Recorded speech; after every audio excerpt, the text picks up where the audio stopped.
ప్రభువు పేరిట మీ అందరికీ ఈ రాత్రికాలపు శుభములను వందనములను తెలియజేస్తున్నాను. ప్రియులారా, పరిశుద్ధ లేఖన భాగమును మనము చదివినట్లయితే, వారు దూరము నుండి యేసును చూచి పరిగెత్తుకొని వచ్చి ఆయనకు నమస్కారము చేసి, మార్కు సువార్త 5వ అధ్యాయము 6వ వచనం. ప్రియ సహోదరి సహోదరులారా, చదవబడిన లేఖన భాగమును ఈ రాత్రి మనము పరిశీలన చేసినట్లయితే, యేసు ప్రభు గెరసేను దేశమునకు వచ్చి దోణి దిగగానే అపవిత్రాత్మలు పట్టినవాడొకడు ఎదురుపడ్డాడు. అపవిత్రాత్మ పట్టిన మనుషుడు సమాధులలో నివాసము చేసేటివాడు. రాత్రింబగళ్ళు కేకలు వేసేవాడు. తన్ను తాను రాళ్లతో గాయపరుచుకునేవాడు. అతనిని ఎవరు బంధించలేకపోయారు, ఎవరు అతనిని సాధుపరచలేకపోయారు. అంటే అతని జీవితంలో సమాధానం లేదు, అతని కుటుంబంలో సమాధానం లేదు, ఆ ఊర్లో వారికి సమాధానం లేదు. అతడంటే అందరికీ భయమే. అటువైపు వెళ్ళడానికి కూడా ఎవరు సాహసించలేని పరిస్థితి. అతడు ఎవరిని లెక్క చేసేవాడు కాదు, ఎవరి మాట వినేవాడు కాదు, ఎవరిని గౌరవించేవాడు కాదు. అతనికి మనుషులంటేనే అసహ్యం, దయ్యాలతోనే సహవాసం. ఇలాంటి వ్యక్తి దూరము నుండి ప్రభువును చూశాడు, గుర్తుపట్టాడు, పరిగెత్తుకొని ప్రభు దగ్గరికి వచ్చాడు, సాగిలపడ్డాడు. యేసు సర్వోన్నతుడైన దేవుని కుమారుడా అంటూ సంబోధించాడు. నన్ను బాధ పెట్టవద్దంటూ బ్రతిమలాడాడు. ఆశ్చర్యకరమైన విషయం ఏమిటంటే, ఇతనిని చూచిన ప్రజలంతా పరుగులు తీస్తుంటే ఇతడేమో ప్రభు దగ్గరికి పరిగెత్తుకొచ్చాడు. ఇతడేమో అందరినీ బాధ పెడుతున్నాడు. నన్ను బాధ పెట్టవద్దని ప్రభును బ్రతిమలాడుతున్నాడు. యేసు సర్వోన్నతుడైన దేవుని కుమారుడా అంటూ సంబోధిస్తున్నాడు. ఇతనికెలా తెలుసు? అతనికి తెలియదు గాని అతనిలోనున్న సేన అనబడే అపవిత్రాత్మలకు తెలుసు. ఎందుకంటే లూసిఫర్తో పాటు క్రిందికి త్రోసివేయబడక ముందు ఈ అపవిత్రాత్మలు లేదా దయ్యాలన్నీ దేవదూతలుగా పరలోకములో సేవ చేసిన వారే. దయ్యాలు సహితం యేసు సర్వోన్నతుని దేవుని కుమారుడని వణుకుచు సాక్ష్యమిస్తుంటే, మనిషి మాత్రం ఆయన యొక్క దైవత్వాన్ని గుర్తించలేని దయానీయమైన స్థితిలో జీవితాన్ని కొనసాగిస్తున్నాడు. ఆయన దైవత్వంపై బురద చల్లే ప్రయత్నాలు చేస్తున్నాడు. అదెప్పటికీ మన జీవితాలకు క్షేమకరము కాదు. ప్రియులారా, అపవిత్రాత్మ పట్టినవాడు యేసును సర్వోన్నతుడైన దేవుని కుమారుడా అని స్తుతిస్తున్నాడు. సర్వోన్నతుడు అంటే సర్వము మీద ఉన్నతుడు అని అర్థము. దయ్యములు దేవుని గుర్తించి స్తుతిస్తున్నాయి. కావున ఈ రాత్రి ఈ వాక్యము వినిచిన నీవు నమ్మడము మాత్రమే కాదు, విశ్వాసముతో పాటు క్రియలు కలిగి ఉండాలని ఈ రాత్రి దేవుడు కోరుకొనుచున్నాడు. దేవుడొక్కడే అని నీవు నమ్ముచున్నావు. అలాగు నమ్ముట మంచిదే. దయ్యములను నమ్మి వణుకుచున్నవి అని పరిశుద్ధ లేఖన భాగములో వ్రాయబడి ఉన్న ప్రకారము దేవుని నమ్ముకున్నాము, నామాలు ధ్యానిస్తున్నాము, క్రమంగా ఆరాధనకు వెళుతున్నాము అని ఎటువంటి క్రియా రూపకమైన విశ్వాసము కనపరచకుండా ఉండటము భక్తి కాదు. నీ విశ్వాసముతో పాటు తగిన క్రియలు కూడా కనపరచాలి. క్రియలు లేని విశ్వాసము వ్యర్థము, నిష్ఫలమని పరిశుద్ధ లేఖన భాగములో వ్రాయబడి ఉన్నట్లుగా మనము గమనించగలము. ప్రియులారా, సర్వోన్నతుడైన దేవుడు మన రక్షణార్థము సర్వోన్నతమైన స్థలముల నుండి భూమి మీద మనుష్య కుమారునిగా జన్మించాడు. పరలోకములో తండ్రి కుడి పార్వశమందు కూర్చునే ఆ గొప్ప భాగ్యమును విడిచిపెట్టి మన కొరకు దివి నుండి భువికి తెంచాడు. సర్వోన్నతుడైన దేవుని కుమారుడు దాసుని రూపములో వచ్చాడు. తన్ను తాను రిక్తునిగా చేసుకొని తండ్రి చిత్తమును పరిపూర్ణంగా నెరవేర్చాడు. దేవతలకు కూడా లేనటువంటి గొప్ప రక్షణ భాగ్యమును మానవులమైన మనకిచ్చాడు. దేవుని పిల్లలగుటకు అధికారమిచ్చాడు. సర్వోన్నతుడైన దేవుని కుమారుడు అనే నామము ధ్యానించినప్పుడు దేవుణ్ణి ఎంతగానో మనము స్తుతించే వారమై ఉండాలి. దయ్యములు కూడా సర్వోన్నతుడైన దేవుని కుమారుడా అని స్తుతించాయి. కాని లాభమేమీ లేదు. వాటి కొరకు యేసు ప్రభు రాలేదు. వాటికి గొప్ప రక్షణ భాగ్యము లేదు. దేవదూతలు కూడా దేవుని కొనియాడుతూ స్తుతిస్తున్నాయి, కాని దేవదూతల కొరకు ప్రభు ప్రాణము పెట్టలేదు. దేవదూతలకి రక్షణ భాగ్యము లేదు. కేవలము మానవులకే ఈ గొప్ప రక్షణ భాగ్యమున్నది. సిలువ వేయబడిన క్రీస్తును గురించి ప్రకటించే ధన్యత మనకే ఉన్నది. దేవదూతలకు లేనట్టి ఈ గొప్ప పరిచర్య దేవుడు మనకు అప్పగించాడు. నామములతో దేవుని స్తుతించడము కాదు, కాని ఒక్కొక్క నామములో ఇమిడి ఉన్న దేవుని శక్తిని విశ్వాసము ద్వారా పొంది గొప్ప కార్యాలు సాధించాలి. ఈ లోకములో జయించగలిగేది మన విశ్వాసమే. సర్వోన్నతుడైన దేవుడు ఏ యోగ్యత లేని మన కొరకు ఉన్నతమైన స్థానము నుండి దిగివచ్చాడు. నాశనకరమైన మరణకరమైన పాపపు గుంటలో నుండి, జిగటగల దొంగ ఊబిలో నుండి తన బలమైన హస్తములతో రక్షించి రక్షణ బండ మీద మన పాదములను బిగించాడు. దేవునికి మహిమ కలుగునుగాక. చాలా మందికి రక్షణ విలువ తెలియదు. యేసు ప్రభు యొక్క సిలువ మరణము విలువ గ్రహించరు. సిలువ మహాత్యమును, సిలువలోని ఆశీర్వాదములు గ్రహించి శక్తిమంతులుగా మారిపోవాలి.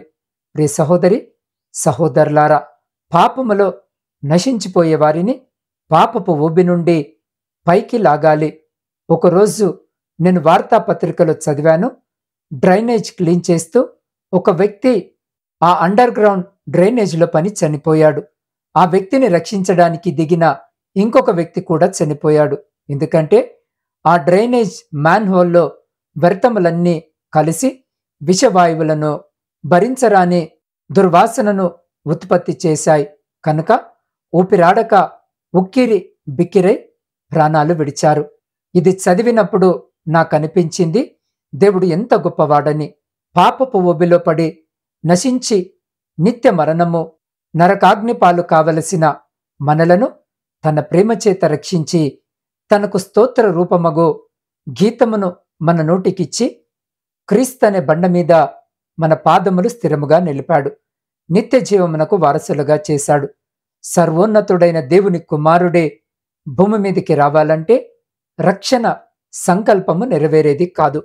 ఆయన తన్ను తాను తగ్గించుకొని దాసుని రూపము దాల్చి రిక్తునిగా చేసుకొని మరణము పొందినంతగా విధేయత చూపి తండ్రి చిత్తమును సంపూర్ణముగా నెరవేర్చి సిలువలో సమస్తము సమాప్తము చేసి ఈ గొప్ప రక్షణ భాగ్యమును ఉచితముగా మనకందించాడు.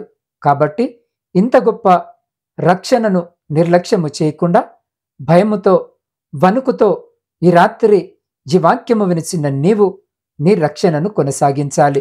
దేవుని స్తుతించి ఆరాధించాలి.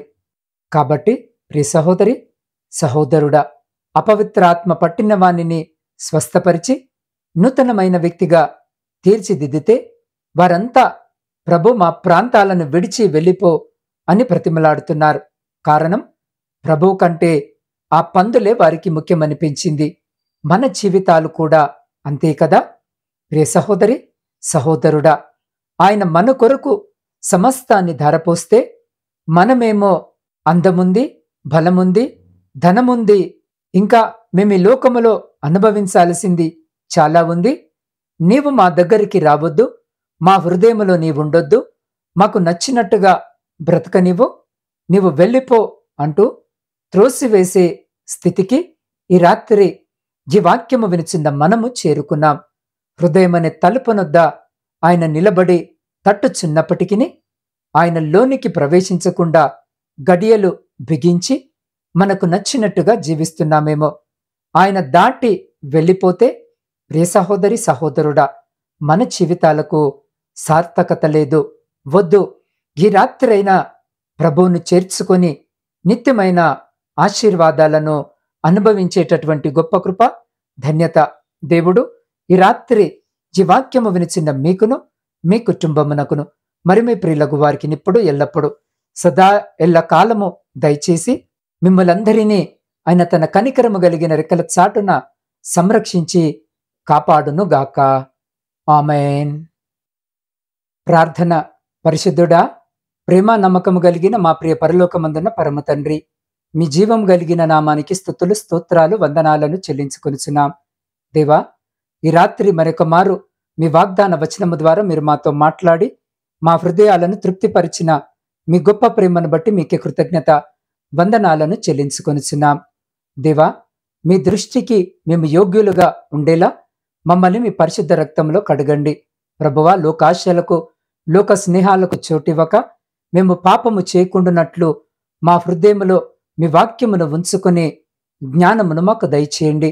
అయ్యా, దయ్యాలు సహితము మీరు సర్వోన్నతమైన దేవుడని, దేవుని యొక్క కుమారుడని గుర్తించాయి. కానీ మీ స్వరూపములో సృష్టించబడ్డ మేము మాత్రము మిమ్మల్ని గుర్తించలేక, మిమ్మల్ని ఎరగక ఇంకా పాపపు జీవితములోనే పందుల వలె ఈ లోకంలో మేము జీవిస్తున్నాం. తండ్రి, మమ్మల్ని క్షమించండి. దేవా, మేము మీ సన్మార్గములో నడుస్తూ మా నడతను సరిచేసుకొని జీవించే ధన్యత మాకు దయచేయండి. అయ్యా, ఎన్నో లోకాశలు మమ్మల్ని లోకం వైపు లాగుతుండగా, పాపము వైపు లాగుతుండగా, పాపము చేయడానికి ప్రేరేపిస్తుండగా, అయ్యా, మేము తొట్టిల్లక మీ సహవాసాన్ని విడిచిపెట్టక యోసేపు వలె పాపము నుండి పారిపోవుటకు మాలో ప్రతి బిడ్డకు సహాయము దయచేయమని వేడుకొనుచున్నాం. దేవా, ఈ గాఢాంధకారమైన చీకటిలో ప్రయాణాలు చేస్తున్న ప్రతి బిడ్డ ప్రయాణమును మీరు జ్ఞాపకము చేసుకోమని వేడుకొనుచున్నాం. దేవా, బిడ్డలకు మీరు తోడుగా ఉండి క్షేమకరమైన ప్రయాణము దయచేయమని వేడుకొనుచున్నాం. తండ్రి, వ్యవసాయదారుల కొరకు ప్రార్థిస్తున్నాం. బిడ్డలు చేస్తున్న పనిని ఆశీర్వదించి వారి సమస్తమును మీ కృపలో భద్రపరచండి. అయ్యా, ఉద్యోగాలు లేక కన్నీటితో మీ వైపు చూస్తున్న ప్రతి బిడ్డకు ఉద్యోగము దయచేయమని వేడుకొనుచున్నాం. విద్యార్థుల కొరకు ప్రార్థిస్తున్నాం. బిడ్డలు విద్యను అభ్యసించుటకు కావలసిన మంచి ఆరోగ్యమును, జ్ఞానమును, జ్ఞాపక శక్తిని మెండుగా దయచేసి వారు వ్రాసే ప్రతి పరీక్షలో బిడ్డలకు విజయం దయచేయమని వేడుకొనుచున్నాం. దేవా, వివాహాలు జరిగి సంవత్సరాలు గడుస్తున్నప్పటికీ గర్భఫలములు లేక అందరి చేత అవమానాలు భరిస్తూ దుఃఖ సాగరములో ఉన్న ప్రతి గర్భాన్ని రాత్రి ముట్టి బిడ్డలకు గర్భఫలము దయచేసి వారి దుఃఖాన్ని సంతోషముగా మార్చుమని వేడుకొనుచున్నాం. దేవా, ఆర్థిక సమస్యలు, అప్పుల భారముతో నలిగిన స్థితిలో మీ వైపు చూస్తున్న ప్రతి బిడ్డ జీవితంలో నుండి ప్రతి ఆర్థిక భారమును కొట్టివేయమని వేడుకొనుచున్నాం. దేవా, కుటుంబ పోషణకై కుటుంబాలను వదిలి దూరదేశాలలో ఉద్యోగాలు చేసుకుంటున్న ప్రతి బిడ్డని రాత్రి జ్ఞాపకం చేసుకోండి. వారి చేతుల కష్టార్జితాన్ని ఆశీర్వదించి వారిని, వారి కుటుంబాలను మీ క్షేమకరమైన రెక్కల చాటున సురక్షితంగా భద్రపరచమని వేడుకొనుచున్నాం. అయ్యా, సైన్యంలో ఉండి దేశాన్ని కాపాడుతున్న ప్రతి సైనికుని చుట్టూ మీ అగ్ని కంచె వేసి ప్రతి శత్రు, ప్రతి అపాయం నుంచి మీరే కాపాడి వారిని, వారి కుటుంబాలను మీ బలమైన రెక్కల చాటున భద్రపరచమని వేడుకొనుచున్నాం. దేవా, మీ సేవకుల కొరకును, సేవకురాండ్ర కొరకును, వారి కుటుంబాలు, వారి పరిచర్య అంతటి కొరకును ప్రార్థిస్తున్నాం. ఈ రాత్రి బిడ్డల్ని జ్ఞాపకము చేసుకొని ఆశీర్వదించి ఏ ప్రాంతంలోనైతే మీ సువార్త పరిచర్య అందించబడటం లేదో ఆ ప్రాంతాలకు మీ బిడ్డలను నడిపించమని వేడుకొనుచున్నాం. వృద్ధుల కొరకును, వితంతుల కొరకును, శ్రమలను అనుభవించిన ప్రతి బిడ్డ కొరకు ప్రార్థిస్తున్నాం. అయ్యా, ఈ రాత్రి బిడ్డల్ని జ్ఞాపకం చేసుకుని మీరే బిడ్డలకు తోడుగా ఉండమని వేడుకొనుచున్నాం. వివాహాల కొరకు సిద్ధపడుతున్న బిడ్డల కొరకు ప్రార్థిస్తున్నాం. వివాహాలు జరగక మీ సహాయం కొరకు మీ వైపు చూస్తున్న బిడ్డలకు కూడా కావలసిన సహాయము దయచేయమని వేడుకొనుచున్నాం. దేవ, శాంతి సమాధానం లేని కుటుంబాల కొరకు ప్రార్థిస్తున్నాం. విడిపోయిన విచ్ఛిన్నమైన కుటుంబాల కొరకు ప్రార్థిస్తున్నాం. ఈ దినాన బిడ్డలతో మీరు మాట్లాడి విడిపోయిన విచ్ఛిన్నమైన ప్రతి కుటుంబమును తిరిగి మీ పరిశుద్ధ నామమున కట్టుమని వేడుకొనుచున్నాం. అయ్యా, ప్రపంచంలో శాంతి సమాధానాలను కలిగించమని వేడుకొనుచున్నాం. ప్రాముఖ్యంగా నా తండ్రి చైనా దేశం కొరకు ప్రార్థిస్తున్నాం. అయ్యా, దేశంలో ప్రబలుతున్న వైరస్ నంతటిని కూడా అయ్యా మీ పరిశుద్ధ నామమున లయపరిచి ఆ బిడ్డలకు మంచి ఆరోగ్యమును, క్షేమమును దయచేయమని వేడుకొనుచున్నాం. దేవై, గాఢాంధకారమైన చీకటిలో మేము నిద్రించుండగా మా గృహాల చుట్టూను, మాత్మీయుల గృహాల చుట్టూను, మా ఇరుగు పొరుగు వారి గృహాల చుట్టూను మీ అగ్ని కంచె వేసి ప్రతి బిడ్డను మీ దేవదూతల రెక్కల చాటున భద్రపరిచి ప్రతి అంధకార సంబంధమైన శక్తులన్నిటి నుండి మీరే సంరక్షించి కాపాడి మీ చిత్తమైతే, మీరాకడ ఆలస్యమైతే ఎన్నిక లేని మమ్మలను మరొక శ్రేష్టమైన నూతన దినములోనికి ప్రవేశింపజేయమని మా రక్షకుడును మీ ప్రియకుమారుడైన యేసు క్రీస్తు సర్వ సమృద్ధి కలిగిన నామమున ప్రార్థించి స్తుతించి అడిగి పొందుకొని ఉన్నాము తండ్రి. ఆమేన్.